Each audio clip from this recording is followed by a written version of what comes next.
This enlightening book takes a critical and educational look at the female sexual organs, seeking to dispel common myths and ignorance.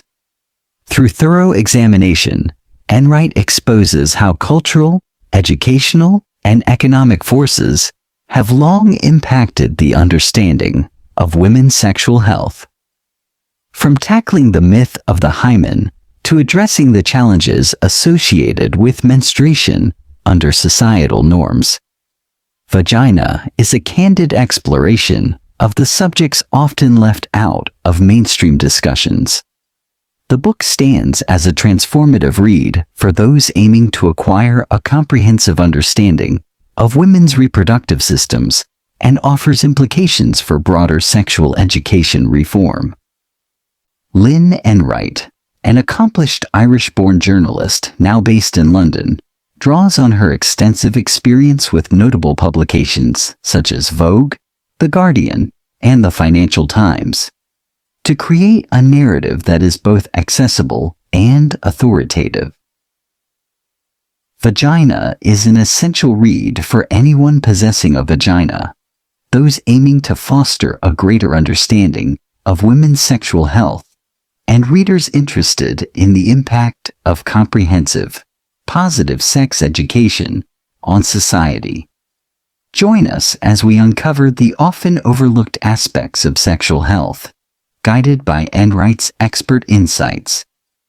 Revisiting the basics, understanding the oft misunderstood female anatomy. Many people, almost half the world's population, are equipped with female anatomy. Yet, there's a surprising fog of confusion and misinformation surrounding this part of the body, from the misuse of terminology to myths cloaked under the guise of scientific fact. The understanding of female genitalia remains clouded. It's time to clear the air and revisit what many think they know about the female reproductive system. In our current society, even the word vagina is often misused, commonly substituted for the term vulva, which refers to the external part of the female genital organs. This mislabeling underscores a broader societal issue. Aspects of female anatomy are often hidden behind incorrect terms and skewed knowledge. Recognizing this, author Lynn Enright seeks to peel back layers of patriarchal misconceptions, combining factual exploration with personal narratives related to various stages of life, including menstruation and menopause. Through her vivid recounting and examination, think of the hymen, often shrouded in myth, or the elevation of the vaginal orgasm in heterosexual circles. Enright demonstrates how societal norms have distorted and sometimes diminished the complexity and diversity of female sexual health and anatomy. Moreover, it's important to understand that the scope of medical research has predominantly been focused through a male-centric lens. This angle leaves a gap filled with stereotypes rather than understanding, which Enright aims to correct. By reintroducing listeners to the female anatomy, she not only clarifies misconceptions, but also fosters a conversation intended to reclaim knowledge and demystify the female body. These discussions, while enriched with scientific insight, also offer a cautionary note. They deal with sensitive topics, including sexual health and violence. Such honesty is valuable and necessary, aiming to empower women by educating everyone about the true nature and care of the female body. In summary, this exploration serves as a crucial step towards understanding and respecting the nuances of female anatomy and its overseen complexities in medical and societal contexts. Through this narrative, listeners are invited to reconsider what they thought they knew, replacing myths with facts and silence with informed discussions. The urgent need for reform in sex education worldwide. Historically, possessing knowledge about female reproductive health was almost revolutionary. Consider the Middle Ages when thousands of women, many of whom were midwives and healers, were executed during the witch trials in Europe and America. Their crime? Empowering women with knowledge about contraception, abortion, and sexual health, a direct challenge to the patriarchal structures of the time. Fast forward to today, and the scenario hasn't improved as much as one might hope. The inclusion of women in the medical field has grown, yet there persists a stark deficit in research and education concerning female sexual health. Misinformation is rampant, and even a basic online search can yield as many falsehoods and myths as facts. Illustrating this gap in knowledge, a 2016 study involving 1,000 British women revealed alarming statistics. 40% of participants couldn't correctly identify the vagina, and a staggering 60% were unfamiliar with what a vulva is. This lack of basic anatomical knowledge is more than just an embarrassing statistic. It has real-world implications for recognizing abnormal changes or signs of health issues. Globally, sex education is critically flawed, often emphasizing contraception solely through the lens of preventing the outcomes of male sexual pleasure. Lucy Emerson, director of the UK's Sex Education Forum, criticizes the prevalent period, pills, and pregnancy framework, which narrowly covers contraception and the biological basics without fostering a healthy understanding of female pleasure or comprehensive sexual health.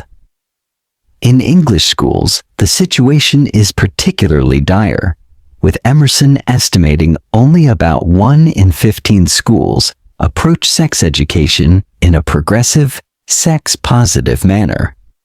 This is often the result of individual efforts rather than systemic policy. The United States presents an even grimmer picture, with only 13 out of 50 states mandating that sex education be medically accurate. What would ideal sex education look like? For starters, it would include nuanced discussions about consent, gender roles, LGBTQ+ relationships, fertility, and the understanding of pleasure for all genders. Such a curriculum does exist in the Netherlands. Dutch sex education begins at the tender age of 4, with age-appropriate discussions about relationships, anatomy, and personal safety. As students grow, the curriculum expands to include topics on pleasure, equality, and reproductive health. This comprehensive and inclusive approach has yielded impressive outcomes. Dutch teenagers generally start having sexual relations later compared to their peers in other nations, and the country boasts significantly lower rates of teenage pregnancies, 8 times lower than the US and 5 times lower than the UK. Moreover, studies comparing the early sexual experiences of Dutch and American women found that Dutch women are more likely to feel respected and loved in their initial sexual encounters.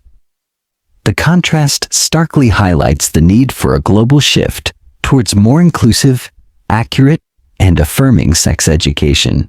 As the Dutch model shows, when children and teenagers are equipped with factual and holistic sex education, the benefits extend beyond the classroom, fostering healthier, more respectful relationships and improving overall societal sexual health. Demystifying the female anatomy to counter health myths and misinformation. In a world where the terms used to describe female anatomy are often misunderstood or misused, it's critical to start with the basics. What most refer to as the vagina is indeed the vulva, which includes several distinct parts: the clitoris, the malum pubis, both the inner and outer labia, and the openings of the vagina and urethra. This general unfamiliarity with the correct terminology and anatomy can lead to broader misconceptions about women's health and sexuality. The author herself confesses to previously using vagina generically, before realizing that such terminology might inadvertently diminish the full scope of female sexual anatomy to merely a hole, echoing feminist psychologist Harriet Lerner's critique of what she termed psychic genital mutilation. This misunderstanding isn't trivial. It represents a broader issue of misinformation in our society about female anatomy. Educating ourselves about the structures of the vulva can be an empowering first step. For instance, the mons pubis, the rounded mound of fatty tissue covering the pubic bone, grows hair as do the outer labia. In contrast, the inner labia, covered in mucous membrane, are typically hairless and may be asymmetrical. A natural variation that a 2018 Swiss study confirms is normal, yet many women feel self-conscious about. Moving past the vulva, the vagina itself, often misrepresented merely as a passive receptacle or hole, is an active muscular tube that is capable of significant expansion. It houses the Bartholin's glands, which release fluid during sexual arousal, and the Skene's glands near the urethral opening, from which some women may ejaculate. Internally, the female reproductive anatomy continues with the uterus, or womb, which is roughly the size of a pear in its unstimulated state. The uterus features muscular walls designed to expand during pregnancy and contract during labor. Nested within the lower portion of the uterus is the cervix, which allows for the passage of menstrual blood and the dilation necessary for childbirth. Adjacent to the uterus are the ovaries, almond-sized organs that not only release eggs, but also produce hormones that regulate the menstrual cycle. Understanding these components and their functions is crucial not just for sexual health, but for overall bodily autonomy and health literacy. Disentangling the intricate details of the female reproductive system from the myths that surround them is more than educational. It's a necessary step toward empowering individuals to make informed decisions about their health and bodies. By embracing a more accurate and respectful dialogue about female anatomy, society can move towards a more inclusive and informed perspective on women's health. Debunking myths around the hymen and its impact on female autonomy. For too long, the hymen has been shrouded in myth, often used as a measure of a woman's purity or virtue. This misrepresentation significantly affects female empowerment and autonomy, as seen through the author's own distressing experience. As a young woman in Ireland, a country with deeply rooted Catholic values and strict views on female sexuality, she struggled with basic knowledge about her own body. This lack of understanding took a traumatic turn when, at 19, she survived a sexual assault that left her with long-lasting psychological scars and unanswered questions about her anatomy. The hymen is often envisioned as a definitive barrier at the vaginal opening, a misconception that continues to perpetuate harmful stereotypes about female virginity and purity. Contrary to popular belief, the hymen is not a solid membrane that covers the vaginal opening completely. It is, instead, composed of thin, stretchy tissue that typically forms a crescent shape around the vaginal opening, although its appearance can vary widely among individuals. Some hymens may form a ring, while others have a thicker membrane, known as an imperforate hymen, which can indeed block the vaginal opening and might require medical intervention. It's crucial to note that some women may not have a hymen at all, further debunking the myth of the hymen as a universal physical marker of virginity. This misunderstanding has dire consequences. In many cultures, the state of a woman's hymen has been erroneously linked to her moral and social value. The expectation for women to bleed during their first sexual intercourse, a supposed proof of virginity, can lead to severe social repercussions if not met. Women who do not conform to this expectation can face ostracism, violence, or even death. Such is the level of desperation that women resort to purchasing fake hymens filled with dye or animal blood to simulate bleeding during intercourse.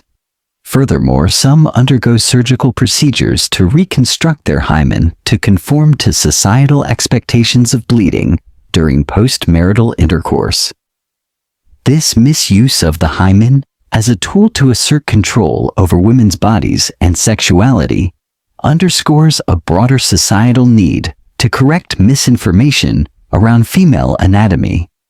Understanding the true nature and variation of the hymen is a vital step in dismantling the myths that have long governed aspects of female life and hindered women's autonomy and empowerment.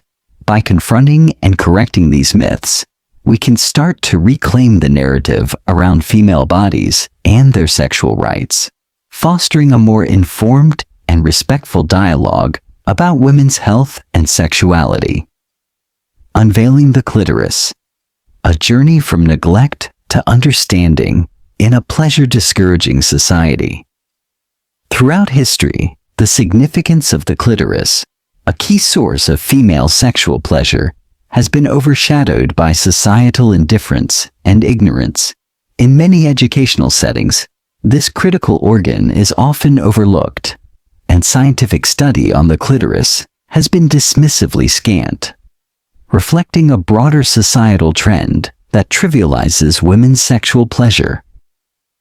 Remarkably, it wasn't until the 17th century that the clitoris was given its scientific designation, and even then, its anatomy wasn't precisely mapped until nearly 2 centuries later.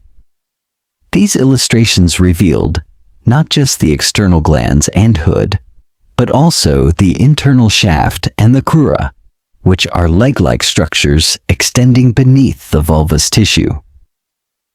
A pivotal moment in the understanding of the clitoris occurred in 1993 with the work of Australia's first female urologist, Helen O'Connell. Her research revealed that the clitoris is far more extensive than previously acknowledged. O'Connell's deep dive into the anatomy of the clitoris was inspired by a disparity she noticed in medical practice. While surgeries involving male patients carefully considered the preservation of sexual function, similar considerations were often neglected in surgeries involving female patients. Through dissecting cadavers and employing detailed photography, O'Connell documented that the clitoris could range from 5 to 12 centimeters in size and swell considerably when engorged. Her studies also illuminated how the clitoris interacts with the front walls of the vagina, a dynamic that can lead to pleasurable sensations during penetrative sex. Yet, despite these significant findings, this comprehensive understanding of the clitoris has still not fully permeated mainstream medical education or public knowledge. This systemic oversight can be attributed to deep-seated gender inequalities that manifest in various grim forms, including female genital mutilation, FGM. FGM involves the cutting or removal of external female genitalia and is prevalent in several regions around the world. This brutal practice, performed on approximately 200 million girls and women globally, is rooted in controlling female sexuality and pleasure. The tragic death of Dika Dahir Noor in Somalia in 2018, following a botched FGM procedure, highlighted the dangers of this practice and led to unprecedented legal action in a country where the vast majority of women have undergone FGM. The growing resistance to FGM and the advancing understanding of the clitoris are encouraging signs of shift towards acknowledging and valuing female sexual health and pleasure.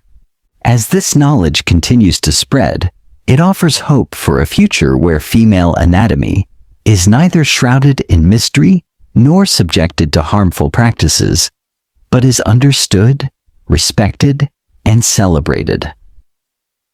Shedding light on the female orgasm, breaking myths, and embracing diversity. Throughout her life, the author struggled with the concept of orgasm, a journey fraught with shame and misunderstanding. From the early days when orgasms were a taboo topic she dared not discuss, to her trials with self-exploration marred by negative peer comments, to her frustration over achieving only what she thought was the wrong type of orgasm.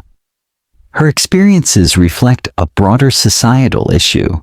The narrative around female orgasms has long been cloaked in mystery and shaped by cultural stigmas that limit understanding and open conversation. The prevailing myths around the female orgasm, rooted in heterosexual norms, suggest that true sexual fulfillment comes only from penetrative sex, which, unfortunately, is not aligned with the physiological realities of many women. Between 50 and 75% of women do not achieve orgasm through penetration alone, yet the emphasis remains on this method due to long-standing misconceptions. These misconceptions trace back to psychoanalyst Sigmund Freud, who in the early 20th century pathologized the clitoral orgasm as immature and lauded the vaginal orgasm as the hallmark of sexual maturity and mental health. This perspective has perpetuated a patriarchal view in sexual relationships, prioritizing male pleasure and marginalizing the diverse experiences of female pleasure. Scientific research has since debunked these dated views, revealing a spectrum of ways women can experience orgasm, whether through stimulation of the clitoris beyond just the glands or via other forms of sexual engagement. Yet, despite this knowledge, the legacy of Freud's theories contributes to a significant orgasm gap. Recent studies highlight this disparity.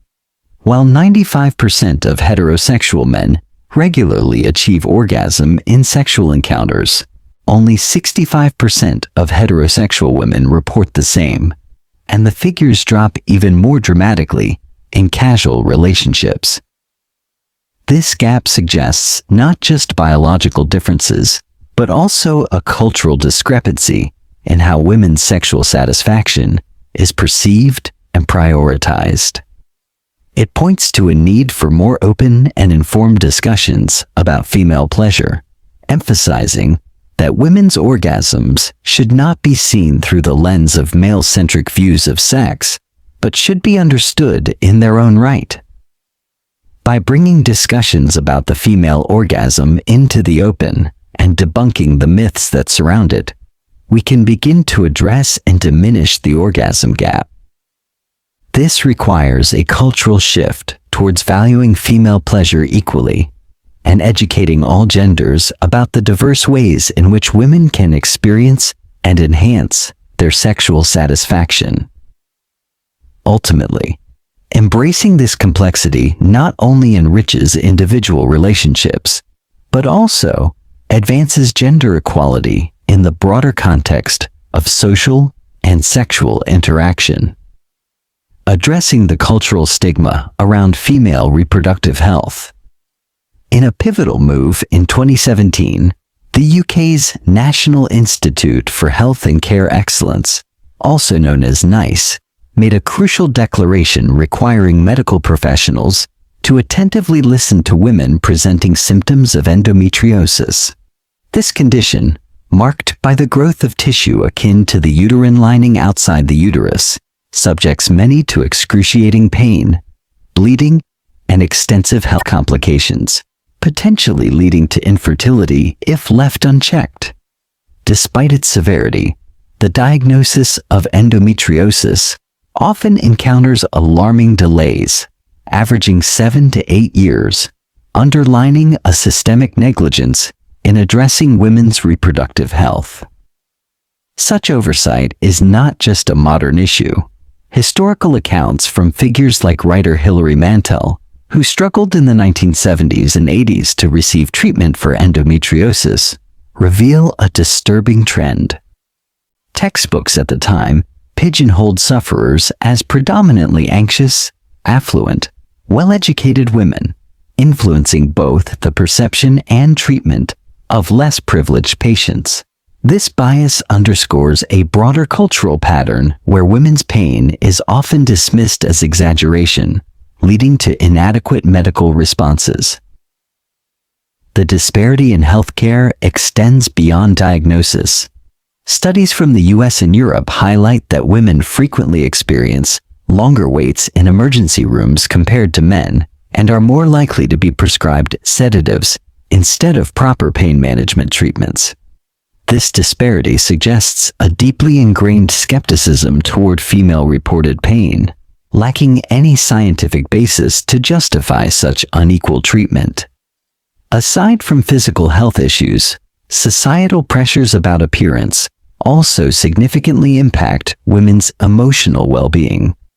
Cultural norms influenced heavily by pornography promote an unrealistic standard of beauty regarding the female body, particularly the vulva. Current trends in the West heavily favor a hairless genital appearance, leading half of all UK women under 35 to regularly undergo extensive pubic hair removal. This preference, though seemingly trivial, can reflect deeper societal issues regarding body image and self-esteem. More concerning, however, is the rise in surgeries such as labiaplasty, where the inner labia are surgically altered. This procedure, growing rapidly in popularity, stems from misconceptions and aesthetic pressures surrounding the normal appearance of vulvas. Such surgeries further highlight the drastic measures some women feel compelled to take to conform to an idealized image, often derived from a lack of exposure to the natural diversity of female bodies outside of sexualized contexts. The path forward involves breaking the taboos surrounding female genitalia and reproductive health. By promoting open discussions, comprehensive education, and advocating for unbiased medical treatment, society can move towards a more informed, respectful, and equitable treatment of women's health issues.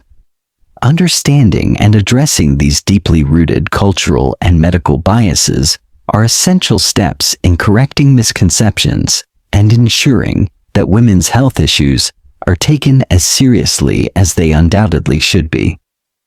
Breaking the silence. How addressing period stigma can transform lives. Menstruation, a natural biological process, remains a source of unnecessary trauma for millions around the world. Shockingly, in 2017, 1 out of 4 girls in the UK reported feeling utterly unprepared for their first period, with 1 in 7 unable to understand what was happening to their bodies. Beyond the biological discomfort, menstruation symbolizes a rite of passage that thrusts girls into a realm filled with deep-seated gender roles and societal expectations, accentuating the emotional and psychological impacts. Menstruation involves the shedding of the endometrium, the lining of the womb, when no fertilized egg is present. Biologically, this process can be painful and messy, involving cramps as the uterus contracts to expel its lining, often leading to a temporary loss of oxygen to the tissues and subsequent pain. Additionally, most women experience premenstrual syndrome, PMS, which can cause bloating, mood swings, and depression. An even smaller percentage suffer from premenstrual dysphoric disorder, PMDD, which has more severe symptoms, including intense anxiety and lethargy. The silence and shame cultivated around menstruation exacerbate these difficulties. In some cultures, menstruating women are deemed impure or toxic, leading to dangerous practices such as the banishment of women to huts during their period, an appalling custom still observed in parts of Nepal. This not only puts women in physical danger, evident in reported deaths from asphyxiation and snake bites, but also alienates them socially and emotionally. Period poverty further complicates the issue, merging economic struggle with menstrual hygiene. This issue is global. In 2017, reports from Leeds indicated girls missed school because they couldn't afford basic sanitary products. Research in Kenya revealed some young women resort to prostitution just to buy sanitary pads. Such dire circumstances highlight a critical and widespread need for better support and resources for those who menstruate. Improvements are likely when more women and individuals who menstruate occupy positions of influence, potentially driving policies and societal changes that address these needs more directly. Being open about menstruation and actively dismantling the stigmas surrounding it are crucial steps towards empowering nearly 2 billion people worldwide who menstruate. Such efforts can significantly alleviate the biological discomfort and societal challenges menstruating individuals face, ushering in a more inclusive and empathetic global community. Challenging the biased narrative on fertility and pregnancy. A call for equality. Navigating the complexities of fertility and pregnancy often places an undue burden on women, shaped by a conversation that seems to disproportionately scrutinize their bodies and choices. Hormonal contraception, a significant aspect of this dialogue, exemplifies the gender disparity.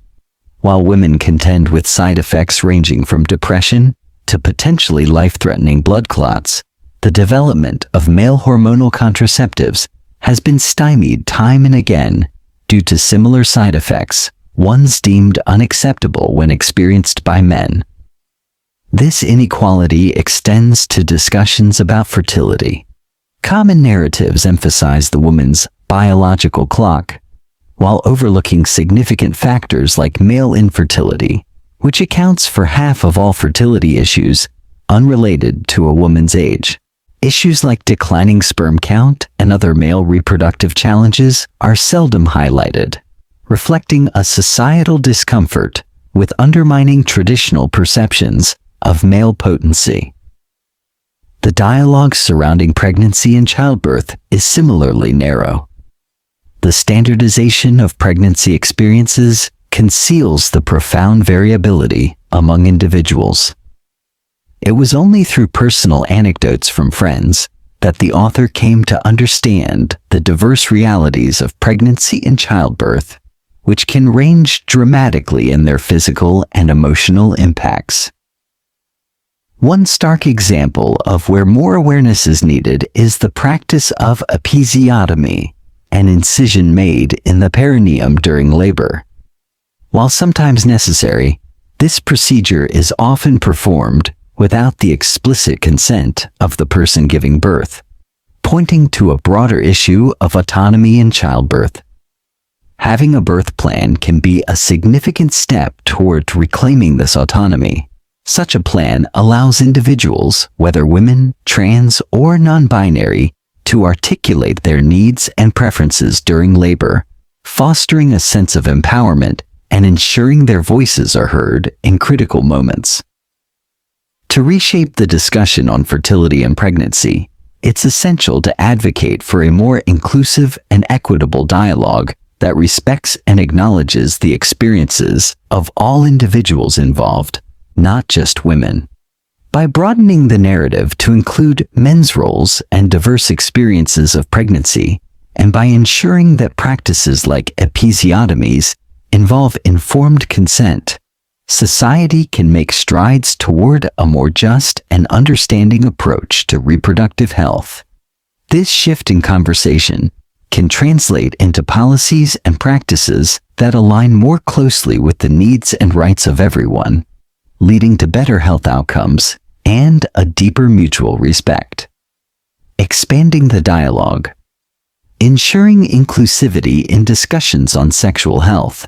Menopause, often only whispered about in corners or reluctantly discussed in medical offices, represents a significant life transition for many and can be particularly challenging. A revealing study discovered that a quarter of women have contemplated resigning from their jobs due to the severity of menopausal symptoms. This not only underscores the intense physical and psychological impacts of menopause, but also highlights a broader societal issue: the insufficient support and understanding surrounding women's health, especially as they age. Menopause, defined technically as the cessation of menstruation for 12 consecutive months, signals more than just the end of fertility. It involves complex hormonal changes that can significantly impact a person's quality of life. Symptoms can include everything from hot flashes and insomnia to anxiety and significant changes in mood and libido, affecting every aspect of life. But discussing menopause and broader aspects of sexual health must not stop with cisgender women. It is crucial that conversations also encompass the experiences of transgender individuals who deal with unique challenges related to sexual health and hormonal changes, whether or not they choose to undergo medical transitions. It's a profound misunderstanding to assume all trans people aim for full gender confirmation surgery. Choices regarding medical transitions are intensely personal and varied, with significant implications for mental and physical health. Moreover, there's a broader need to recognize and validate the experiences of all people with vaginas, whether they are cisgender, transgender, or non-binary. This includes being attentive to how different treatments, symptoms, and societal interactions influence their daily lives and well-being. The silence many endure concerning menopausal symptoms, exacerbated by societal stigmas and a lack of proper medical attention, mirrors the broader invisibility felt by many in the trans community. This overlap highlights a shared struggle for recognition and sensitivity within healthcare and societal discourse. To truly advance, our conversations about sexual and reproductive health must break free from restrictive gender norms and acknowledge the full spectrum of human experiences. In doing so, we can foster a more inclusive, empathetic, and supportive environment that uplifts and acknowledges everyone, regardless of how they identify or are perceived by society. Breaking down these barriers and expanding our understanding is not just about medical accuracy. It's about enriching the fabric of our communities and ensuring that everyone feels seen, supported, and understood in every phase of their life. Comprehensive reflections on sexual health education. The primary insights drawn from this discourse emphasize the critical need for a robust and empathetic approach to sex education that extends beyond mere basics of contraception. A truly effective curriculum delves into the nuances of relationships, addresses the complexities of female sexual pleasure, and challenges long-standing myths that pervade societal views on female anatomy and reproductive health. Contrary to pervasive myths, the hymen is not a definitive seal, but consists of delicate mucosal folds, and the scope of the clitoris extends far beyond what historical anatomical studies have suggested.